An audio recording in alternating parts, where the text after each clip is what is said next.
tonight.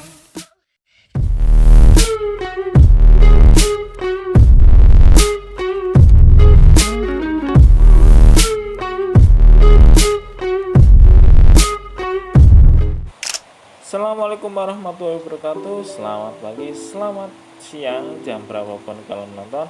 Semoga kabar kalian dalam keadaan sehat walafiat. Untuk kali ini kita akan pembahasan latihan soal dan pembahasan penilaian akhir semester 1, dan ini adalah part yang kedua melanjutkan di part yang sebelumnya. Tanpa basa-basi, kita langsung saja untuk soal yang pertama. Perhatikan pernyataan berikut ini. Silahkan kalian baca 1 sampai 8. Kalau kalian sudah baca, coba dari pertanyaan tersebut di atas yang termasuk alat avokat ditunjukkan pada nomor. Nah, untuk jawaban ini yang sesuai adalah yang A, yakni bebas mengeluarkan pernyataan atau pendapat dalam sidang pengadilan. Yang nomor 2, memperoleh informasi, data, dan dokumen yang diperlukan untuk pembelaan klien sesuai dengan peraturan perundang-undangan. Yang ketiga, bebas menjalankan tugas profesi untuk membela perkara yang menjadi tanggung jawab sesuai dengan kode etik profesi. Dan nomor 4, yakni tidak dapat dituntut baik secara pidana atau perdata dalam menjalankan tugas profesinya. Itu jelas ya, jawabannya adalah yang A. Lembaga negara yang dibentuk dengan tujuan meningkatkan daya guna dan hasil guna terhadap upaya pemberantasan tindak pidana korupsi adalah A. KPK, B. Ombudsman, C. YLBHI, D. Komnas HAM, E. LBH. Nah, jawaban ini yang tepat adalah yang A. KPK. Kenapa? Komisi Pemberantasan Korupsi Republik Indonesia adalah lembaga negara yang dibentuk dengan tujuan meningkatkan daya guna dan hasil guna terhadap upaya pemberantasan tindak pidana korupsi. KPK bersifat independen dan bebas dari pengaruh kekuasaan manapun dalam melaksanakan tugas dan wewenangnya. Peraturan perundang-undangan yang mengatur tentang Komisi Pemberantasan Korupsi adalah A. Undang-Undang RI Nomor 30 Tahun 2002, B. Undang-Undang RI Nomor 31 Tahun 2002, C. Undang-Undang RI Nomor 30 Tahun 2003, D. Undang-Undang RI Nomor 31 Tahun 2003, E. Undang-Undang RI Nomor 32 Tahun 2004. Untuk jawaban ini adalah yang A. Undang-Undang RI Nomor 30 Tahun 2002. Penjelasannya, dengan undang-undang ini dibentuk Komisi Pemberantasan Tindak Pidana Korupsi yang untuk selanjutnya disebut KPK. Komisi Pemberantasan Korupsi adalah lembaga negara yang dalam melaksanakan tugas dan wewenang bersifat independen dan bebas dari pengaruh kekuasaan maupun. Nah, ini sudah jelas bahwa Undang-Undang Nomor 30 Tahun 2002.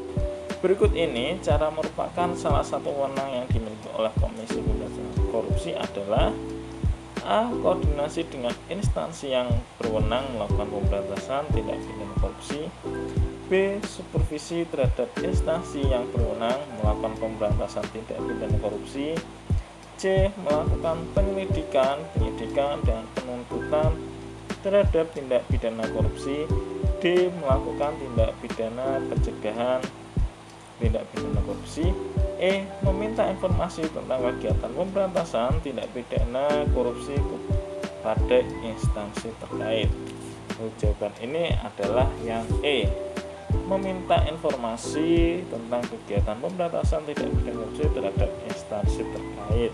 Salah satu pedoman asas yang digunakan oleh Komisi Pemberantasan Korupsi dalam menjalankan tugas dan wewenangnya dengan cara membuka diri terhadap hak masyarakat untuk memperoleh informasi yang benar, jujur, dan tidak diskriminatif tentang kinerja Komisi Pemberantasan Korupsi dalam menjalankan tugas dan fungsi disebut asas. A. Kepastian hukum, B. Keterbukaan, C. Akuntabilitas, D. Kepentingan umum, E. Proporsionalitas. Untuk ini jawabannya adalah yang B. Keterbukaan. Penjelasannya, asas keterbukaan merupakan suatu asas yang membuka diri terhadap hak-hak masyarakat dalam memperoleh informasi yang benar dan tidak diskriminatif. Silakan perhatikan tabel yang ada di layar HP Anda. Setelah kalian melihat tabel tersebut, Berdasarkan data tersebut, yang termasuk ciri dari norma kesopanan ditunjukkan pada nomor. Nah, kalau ini yaitu jawabannya yang D, 2, 4, dan 6.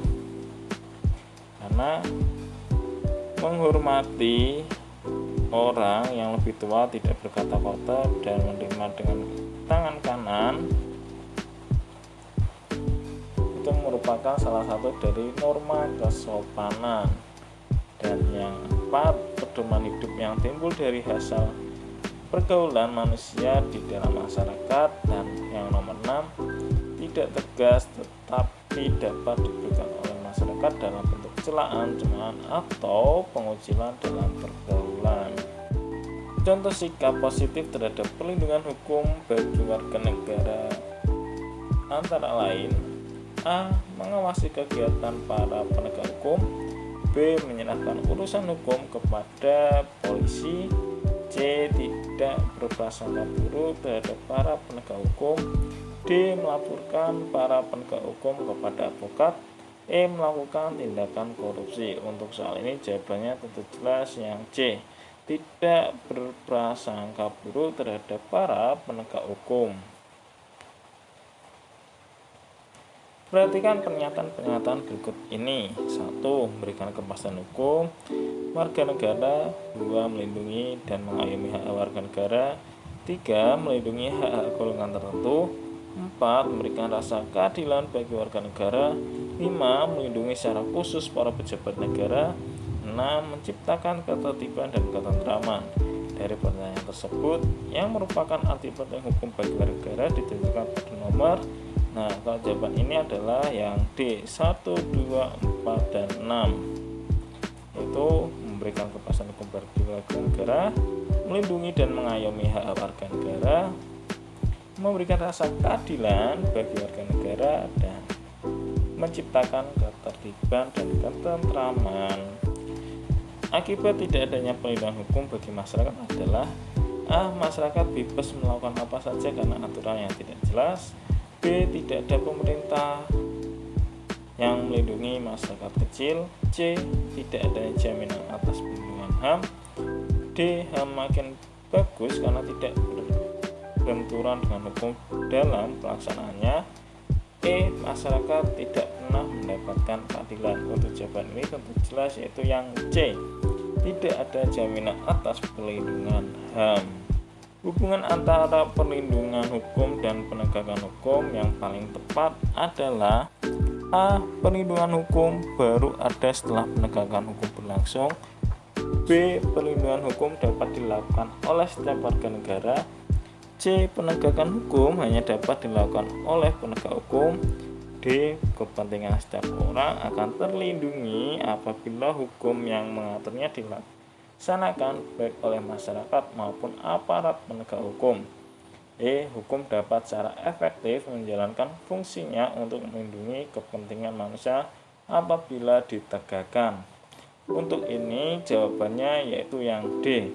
Kepentingan setiap orang akan terlindungi apabila hukum yang mengaturnya dilaksanakan baik oleh masyarakat maupun aparat penegak hukum. Contoh sikap positif perlindungan hukum wajib dikembangkan di dalam kehidupan masyarakat agar: A. Para penegak hukum dapat bekerja dengan baik. B. Mengarahkan urusan hukum kepada polisi. C. Tercipta keadilan masyarakat. D. Masyarakat lebih mengenal lembaga bantuan hukum. E. Tidak melanggar hukum. Untuk soal ini jawabannya yaitu yang C, tercipta keadilan masyarakat. Contoh tindak pelanggaran hukum dalam lingkungan bangsa dan negara adalah: A. Menyontek ketika ulangan. B. Datang ke sekolah terlambat. C. Tidak mengikuti pelajaran. D. Membuang sampah sembarangan. E. Tidak memiliki SIM. Nah, jawabannya untuk soal ini yaitu yang E, tidak memiliki SIM. Sanksi yang diperoleh setelah manusia menyelesaikan hidup di dunia merupakan sanksi akibat pelanggaran norma: A. Agama. B. Sosial. C. Kesopanan. D. Kesusilaan. E. Hukum. Untuk soal ini jawabannya adalah A, yaitu norma agama, karena sanksi yang diperoleh setelah manusia menyelesaikan hidup di dunia merupakan sanksi akibat pelanggaran norma agama. Soal selanjutnya yaitu pemerintah mengesahkan undang-undang lalu lintas yang terbaru. Sanksi dan denda dalam undang-undang lalu lintas sangatlah berat. Karena itu sebelum undang-undang lalu lintas dilaksanakan, polisi bersama pihak-pihak terkait tidak henti-hentinya melakukan sosialisasi undang-undang tersebut sampai merasa masyarakat benar-benar paham. Setelah setahun undang-undang lalu lintas diterapkan, ternyata masih banyak pelanggaran yang dibuat oleh masyarakat. Jika dikaitkan dengan penegakan hukum, unsur yang kurang dalam hal ini adalah A. Institusi penegakan hukum beserta berbagai perangkat, sarana, dan prasarana pendukung dan mekanisme kerjasama kelembagaannya. B. Budaya kerja yang terkait dengan masyarakat dan aparat yang juga harus mematuhi. C. Perangkat peraturan yang mendukung baik kinerja kelembagaan maupun yang mengatur materi hukum yang dijadikan standar kerja, baik hukum materialnya maupun hukum formil. D. Sosialisasi atau penyebarluasan dan pembudayaan hukum. E. Administrasi hukum atau the administration of law yang efektif dan efisien yang dijalankan oleh masyarakat atau eksekutif yang bertanggung jawab atau akuntabel. Nah, jawaban ini yaitu yang D. Sosialisasi, penyebarluasan, dan pembudayaan hukum. Masyarakat mengeluh karena masih banyak pelanggaran lalu lintas yang membahayakan keselamatan pengguna jalan. Polisi selaku penegak hukum hanya bisa membiarkan. Setelah diselidiki ternyata sumber tilang telah habis. Faktor yang mengaruhi penegakan hukum dalam kasus tersebut adalah A. Hukum, B. penegak hukum, C. Masyarakat, D. sarana atau fasilitas yang mendukung, E. kebudayaan yakni sebagai hasil karya. Untuk jawaban ini yaitu yang D. sarana atau fasilitas yang mendukung. Nah, cukup sekian pembahasan soal untuk kali ini. Semoga soal yang saya paparkan bermanfaat buat kalian dalam pelaksanaan akhir semester. Saya akhiri, sampai berjumpa di minggu selanjutnya. Wassalamualaikum warahmatullahi wabarakatuh.